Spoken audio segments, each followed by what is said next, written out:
dessus. Donc, on va parler du fait que nous sommes esprits.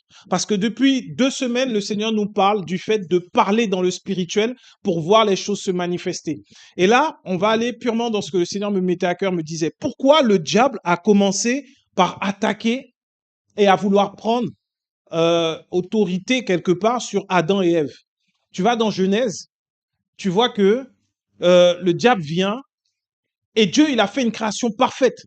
Il a fait Adam et Ève parfaits, remplis de l'esprit, sans défaut, sans péché, ayant comme père Dieu directement. Donc, il n'y a pas de lien du sang. Ils sont tout de suite enfants de Dieu, sauf que ils n'ont pas l'expérience de la ruse du diable. Et si tu regardes bien, au commencement, la Bible te dit que la terre était informe et vide, que c'était le chaos, c'était le désordre.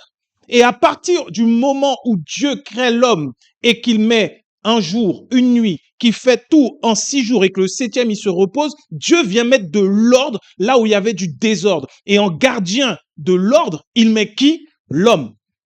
Il met l'homme. Et l'homme, plus tard, il voit une faiblesse dans l'homme. Il dit, il n'est pas bon qu'il soit seul. Je vais créer la femme. Et il crée la femme. Elle sort de l'homme.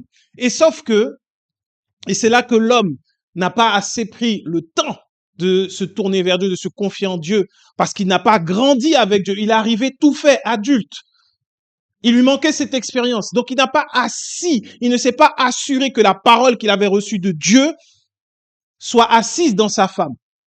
Il s'est pas assuré de ça. Et donc, le diable est venu vers la faille de l'homme pour pouvoir reprendre le pouvoir et remettre le chaos. Dieu a changé le chaos qui était spirituel en un ordre naturel. Il a créé la terre, les oiseaux, tout était parfait. La terre était parfaite. Ce n'était pas ce qu'on voit aujourd'hui. La mer, les océans, tout était parfait. Et le diable ne supporte pas cette perfection et cet ordre. Il est celui qui vient pour mettre le désordre. Et à partir de là, il a dit, bon, moi, je vais voir la femme. Parce que si je passe par l'homme, je n'y arriverai pas. Il va voir la femme. Et quand il va voir la femme finit par pécher par ce manque de connaissance, de relation avec son mari sur la parole. Et là, ce qui se passe, c'est que le diable reprend le pouvoir. Mais comme le diable n'est pas naturel, il est spirituel, puisque c'est un ange.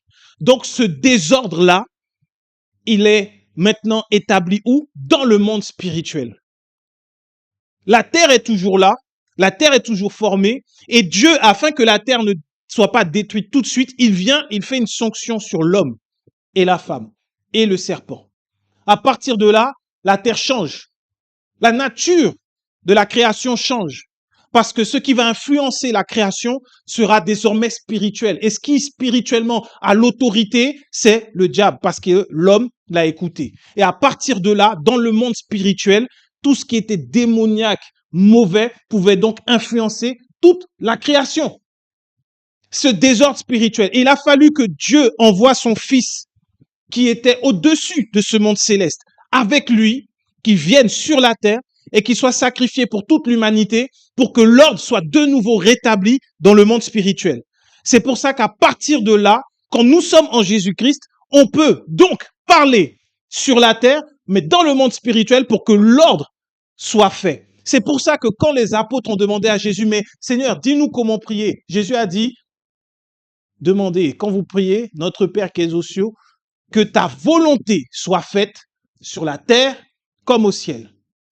Sur la terre comme au ciel. Que ta volonté, la volonté initiale de Dieu. La première, ce que Dieu voulait, c'était que l'ordre soit. Et cet ordre, c'était que j'ai créé l'humanité, j'ai créé les êtres humains, je les aime et c'est moi qui prends soin d'eux. Et toute la création, tous les êtres célestes sont soumis à ces hommes. C'est ça que le diable n'a pas supporté. Parce que Adam et Ève, si Ève le savait, si Adam en était conscient, il aurait dit au serpent, tais-toi, sors de là. Pourquoi? Parce que Dieu lui a dit, tous les animaux, c'est toi qui es en charge de mettre de l'ordre. C'était Adam. Il lui avait donné cette autorité. Donc il aurait dû dire au serpent, serpent, tais-toi, sors de là. Je ne veux plus que tu viennes parler à ma femme. Et à partir de là, c'était fini. Mais Adam n'était pas conscient de ça. Adam a laissé faire. Il n'était pas conscient de son autorité. Et aujourd'hui, quand nous sommes en Christ, nous avons récupéré cette autorité. Nous avons récupéré ce pouvoir qui avait été perdu.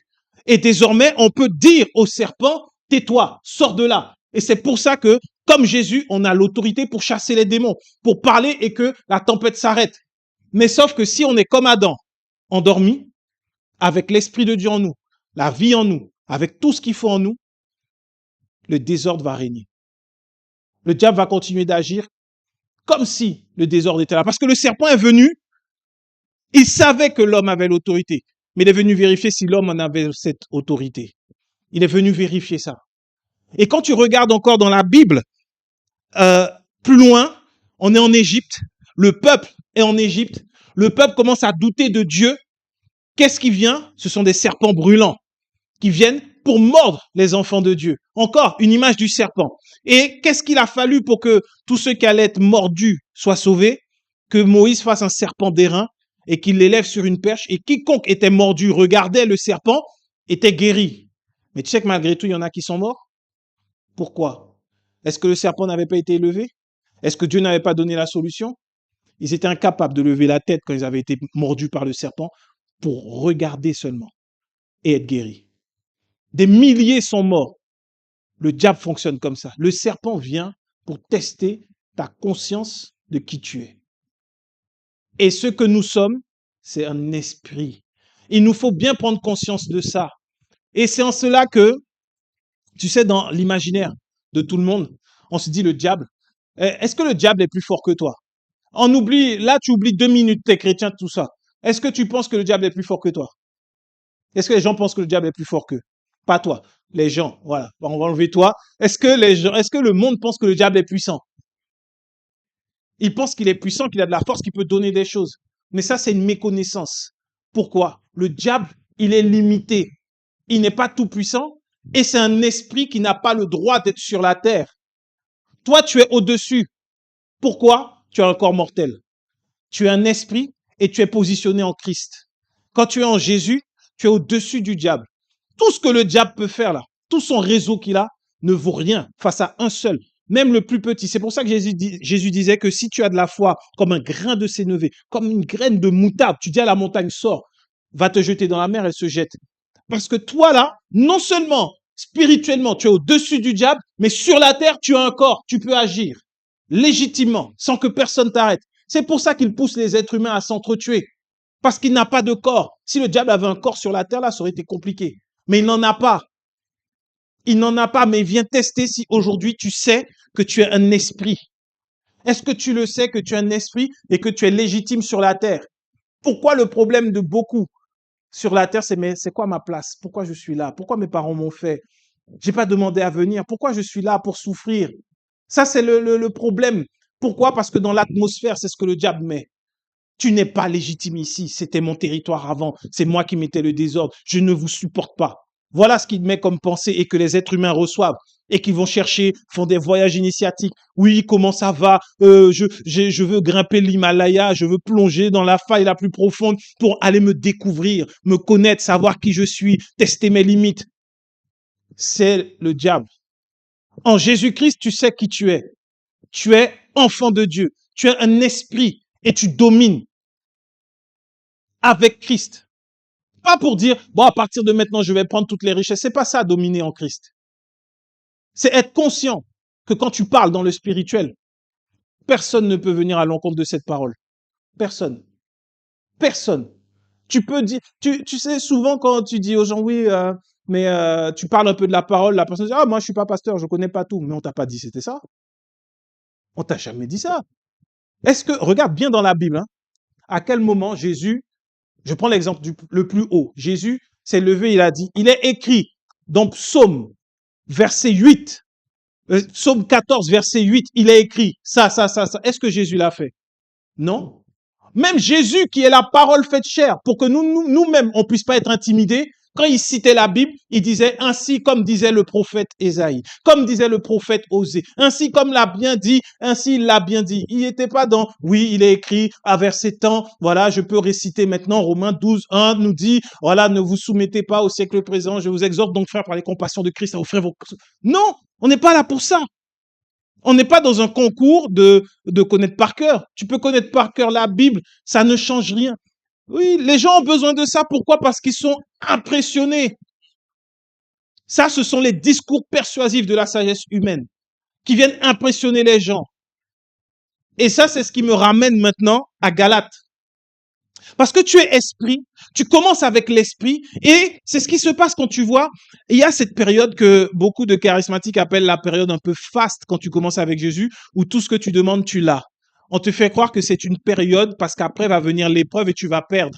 Tu vois? Mais en fait, la vérité, c'est que c'est pas une période. C'est que ta foi est tellement pure parce que tu viens d'accepter Jésus et que tu crois comme un enfant. Tout ce que tu demandes, tu le reçois parce que c'est au niveau de ta foi. Mais quand tu vois une difficulté vient, tellement on t'a dit, ah, ça y est, maintenant tu vas commencer à être chrétien, ta foi diminue. Et donc tu ne reçois plus comme la foi que tu avais avant. C'est pour ça qu'il ne faut pas refroidir les nouveaux. Ils ont envie, regarde Paul, à quel moment, dis-moi à quel moment Paul, sa foi a diminué. Dis-moi. Paul, il a commencé, il était sur le chemin, il allait faire arrêter des chrétiens. La lumière est venue, arrêter. Une fois qu'Ananias a prié pour lui, qu'il a reçu le Saint-Esprit, que les écailles sont tombées de ses yeux, il n'a jamais diminué. Il n'y a pas eu la période, soi-disant, où, ah, là, maintenant, tu deviens un vrai chrétien. Du début, il a commencé à parler de la vérité. Et sa foi n'a pas diminué. Il a gardé cette foi d'enfant.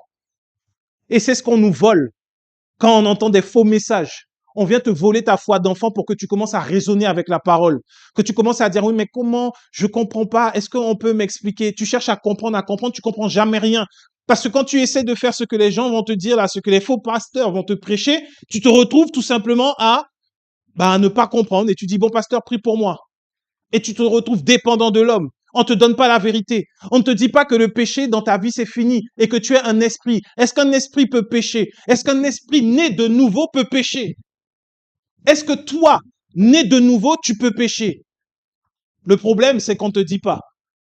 Tu le lis mais tu le comprends pas. C'est que Dieu, afin que le péché ne soit plus un problème pour nous, il l'a enfermé dans la chair.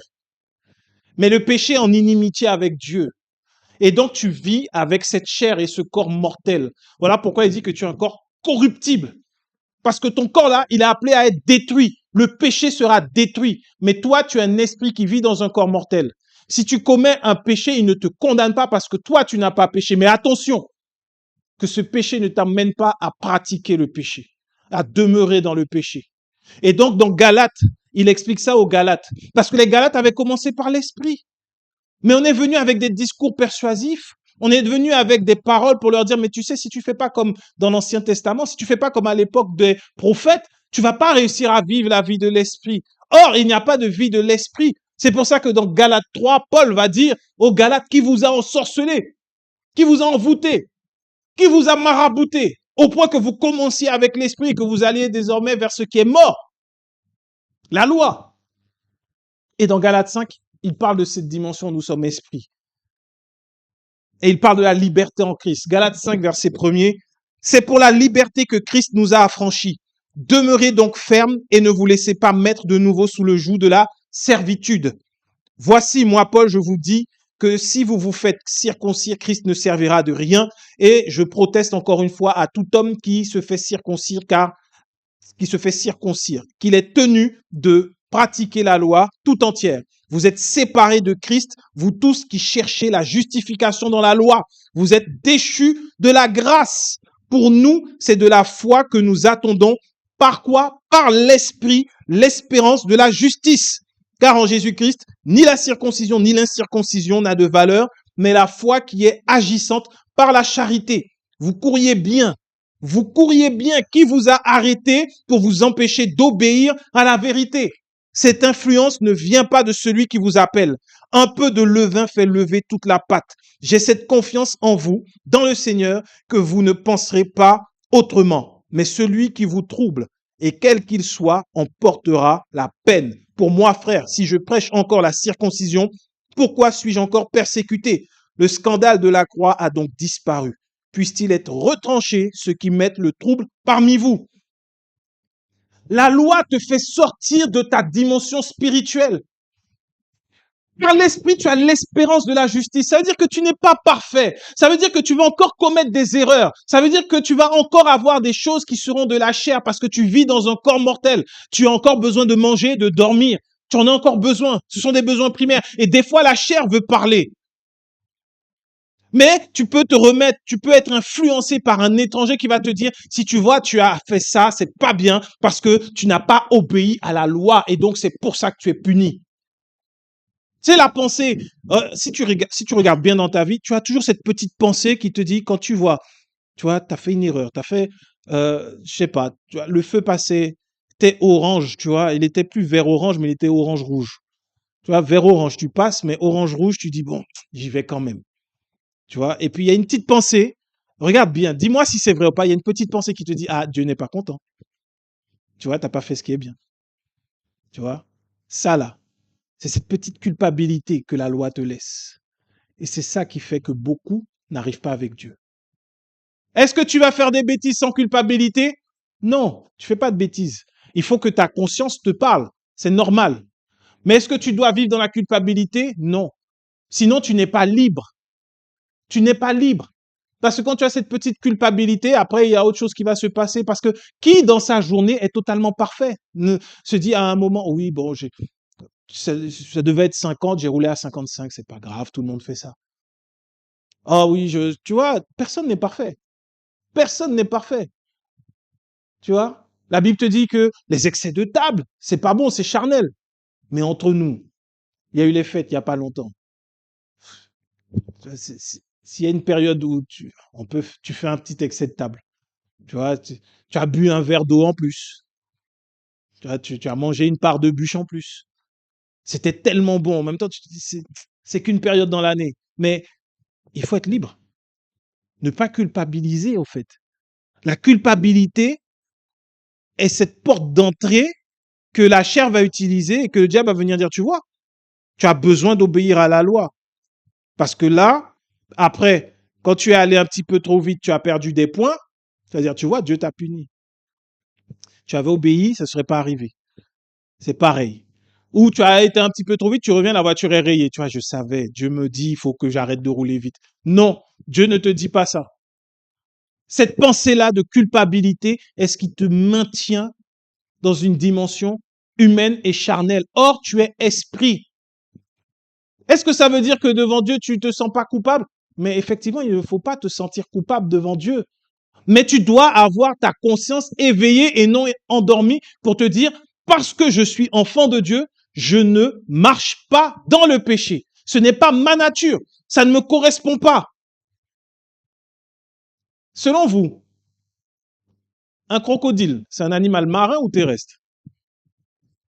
Plus marin ou plus terrestre? 50-50, il est plus à l'aise sur Terre ou dans l'eau?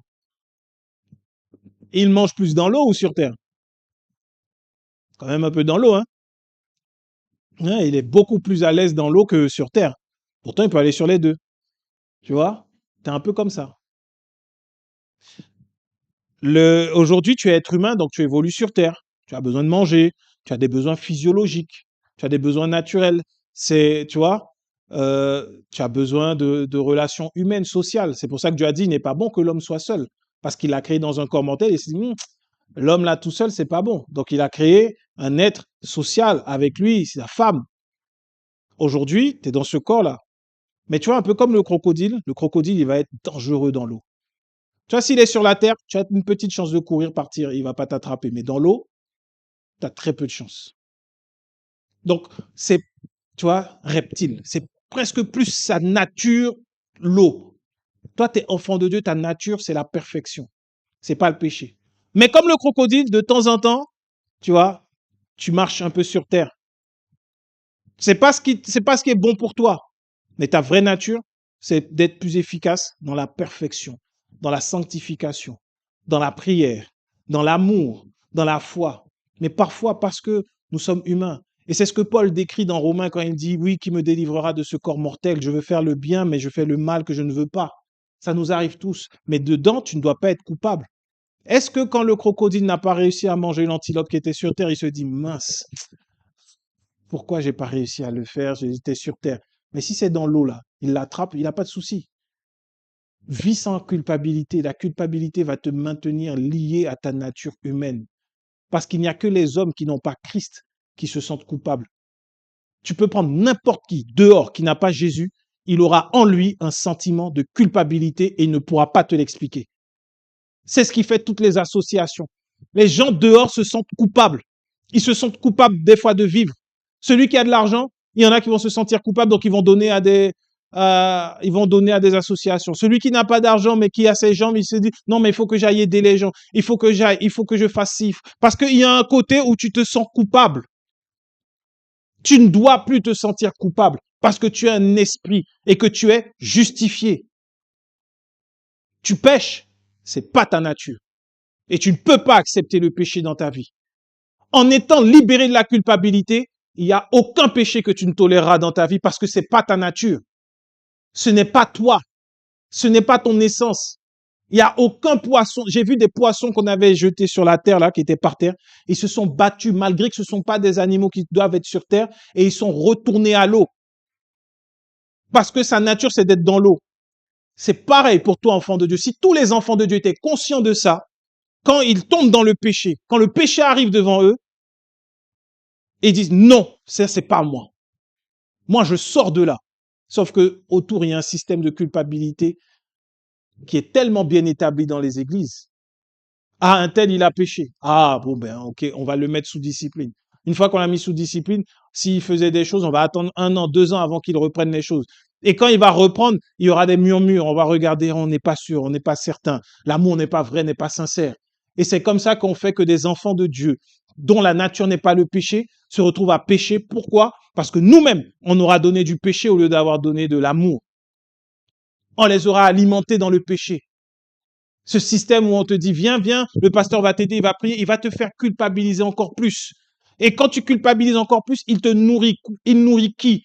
Non pas l'Esprit de Dieu en toi, non pas ta nature, mais il nourrit le péché en toi, parce que tu ressors avec encore plus de culpabilité. Et donc, quand tu prieras, tu ne pourras pas dans le monde spirituel parler et faire que les choses arrivent. Tu peux pas, parce que tu te sens coupable, et donc tu te trouves inférieur par rapport à ceux qui sont dans l'esprit. Or, tu as l'autorité en Jésus-Christ et ça ne dépend pas de ce que toi tu as fait, ça dépend de ce que Christ a fait. Nous sommes esprits. Il faut qu'on soit conscient de ça. Il faut que partout où tu vas, tu vois, l'atmosphère est transformée. Qui a déjà eu à faire face à des démons? À quelqu'un qui était rempli d'un démon? Donc toi, hier soir au travail, est-ce que la salle, tu sentais pas dans la salle une présence maléfique? Tu sens une présence maléfique. Est-ce que tu as déjà expérimenté ça? Tu sens une présence maléfique. Tu n'as jamais expérimenté ça? Bon, gloire à Dieu. Mais tu sens que l'atmosphère n'est pas la même. Des fois, tu peux sentir comme un frisson. Tu dis, qu'est-ce qui se passe dans l'air?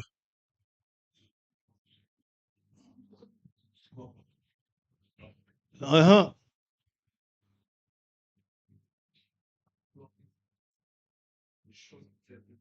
Et tu sens une mauvaise présence.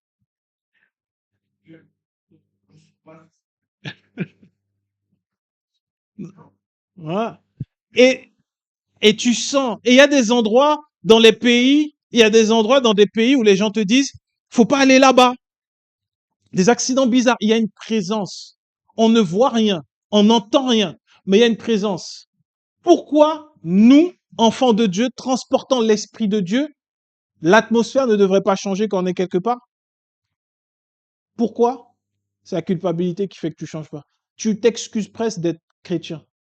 Tu dois être le plus discret possible. On ne doit pas savoir que tu aimes Jésus. Mais tu sais que t'as même pas besoin de le dire, ce qui est en toi, ça doit remplir l'atmosphère. C'est pour ça que quand Jésus marchait là, au loin, les démons disaient, ah, mais pourquoi tu viens avant l'heure nous tourmenter? Sa présence seulement. Tu n'as pas besoin d'être pasteur, tu n'as pas besoin d'avoir un manteau spécial. Quand tu es conscient que tu es un esprit, la lumière vient, les ténèbres partent. Tu rentres dans une cave noire, tu allumes une allumette, les ténèbres commencent déjà à partir. Mais quand tu viens avec une lampe LED, c'est plus la même chose qu'une allumette. Le problème, c'est qu'il y en a qui sont comme des allumettes au milieu des ténèbres et il y en a qui sont comme des lampes LED. Tu vois? La lumière, elle est puissante et elle chasse les ténèbres. Et nous ne sommes pas appelés pour être au milieu de la lumière. Tu peux prendre la lampe LED la plus puissante du monde, tu la mets dehors en plein soleil en été, elle n'aura pas de puissance. Mais tu la mets dans les ténèbres les plus profonds, tu vas dire, waouh, cette lampe, elle est puissante. Comment je fais pour être éclairé comme ça? Ça, c'est la lumière de Dieu en nous. Mais la culpabilité vient t'empêcher de briller. Tu dois normalement, partout où tu vas, il doit y avoir cette lumière. Et cette lumière, elle doit se ressentir dans l'atmosphère. Et donc, ça veut dire que chez toi, c'est la paix. Premièrement, dans ton quartier, c'est la paix. Au travail, c'est la paix, c'est l'amour de Dieu. Ça change. C'est pas une question d'aller, oui, c'est ça, dominer et régner avec Christ. C'est ça. Je suis un esprit et ma nature, c'est la lumière, non pas les ténèbres. Est-ce que tu as déjà vu les lampes tempêtes? Des fois, pour faire les fêtes à l'ancienne, on peignait les petites ampoules. Rouge, jaune, vert. Quand ils voulaient faire des guirlandes lumineuses, à l'époque, ils faisaient pas tout de suite les verts en rouge. Moi, j'ai vu ça quand j'étais petit. Et tu peignais l'ampoule en rouge ou en vert. Et puis après, quand tu allumais, ça te faisait une guirlande lumineuse. Des fois, le péché vient sur toi comme ça. Mais est-ce que l'ampoule arrêtait d'être ampoule? Non, il fallait juste essuyer et elle retrouvait son éclat. C'est ça. Tu as la capacité désormais en Christ de faire que quand tu vois, il y a un peu tu vois, un peu de suie sur la paroi, là, tu essuies. Quand il y a un peu de péché qui vient essayer de faire que ta lumière arrête de briller, tu essuies. Parce que tu es un esprit. Tu n'es pas humain normal et tu ne dois rien à la chair et au sang. Et toi, tes batailles, elles ne sont pas au niveau charnel. Jamais. Quelque chose se passe, tu vas dans la réalité spirituelle. Et là, tu peux faire les mêmes prières que David. Tu fais pas ça dans le naturel. Que tous ceux qui te haïssent, Seigneur, qui te haïssent, qu'ils meurent, tout ça. Non. Que tous vivent et qu'ils voient ta gloire. Mais dans le spirituel, tout être spirituel qui s'oppose à la volonté de Dieu, qui s'oppose à ce que je déclare en m'appuyant sur la vérité, sur l'œuvre de la croix, il est écrasé par l'œuvre de la croix. C'est tout. Tu n'es pas en train de chasser, hein. Tu déclares. À partir de maintenant, l'esprit impur, l'esprit méchant qui veut s'attaquer à un seul d'entre nous ici, il est écrasé par l'œuvre de la croix. Je le dis et je parle au monde spirituel. Là, je ne dis pas juste pour le message, hein. Ça va se passer pour chacun d'entre nous. C'est pas une question de message, là. C'est maintenant. Quiconque va essayer de s'attaquer à un seul d'entre nous, à cause de l'œuvre de Jésus à la croix, à cause de la puissance de la croix, à cause du sang versé. La Bible me dit que le sang de Jésus parle plus fort que celui d'Abel. Alors pourquoi dans le monde spirituel, il ne résonnerait pas? Je déclare que personne ici, dans l'église, ne peut être attaqué par un esprit méchant, ni aucun esprit d'incrédulité. Non pas parce que il faut tuer les démons, courir après eux. Non. Je le déclare. C'est déclaré, c'est au nom de Jésus. Et quiconque voudra s'opposer à cette parole sera exposé dans le spirituel et perdra tout ce qu'il aura essayé de voler de nos vies et nous le récupérons au nom de Jésus. C'est comme ça que tu pries le matin, le soir, à n'importe quel moment. Tu pries. Moi, le matin, je rends grâce à Dieu. Je me lève du lit, je dis Seigneur, merci. Je vais prendre mon café et tout. Ça, c'est ma prière. Après, je suis la journée avec lui. Le soir, je prie. Il y en a qui te disent, prends autorité le matin. Il n'y a pas de matin, soir dans le monde spirituel. Et on va dire, oui, c'est la nuit, c'est le jour. Non, c'est pour nous le matin et le soir. Le soir, en famille, on prie. Tu parles. Et jusqu'à présent, aujourd'hui, par la grâce de Dieu, ça va. C'est pas en dire, oui, je prends le jour, je le saisis, je déclare que... Non, non, non. Le matin, la plupart du temps, tu essaies de mettre ton réveil assez juste pour dormir un maximum et puis aller au travail. Donc, au bout d'un moment, il ne faut pas non plus être plus royaliste que le roi.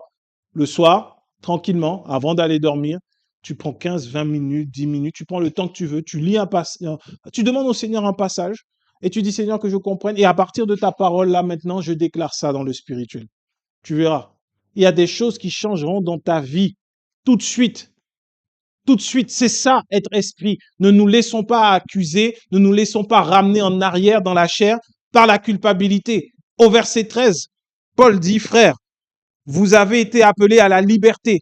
Seulement ne faites pas de cette liberté un prétexte de vivre selon la chair, mais rendez-vous par la charité ou par l'amour, serviteurs les uns des autres, car toute la loi est accomplie dans une seule parole, dans celle-ci, tu aimeras ton prochain comme toi-même, mais vous vous mordez et vous dévorez les uns les autres. Prenez garde que vous ne soyez détruits les uns par les autres. Et là, c'est ce que tu dois garder.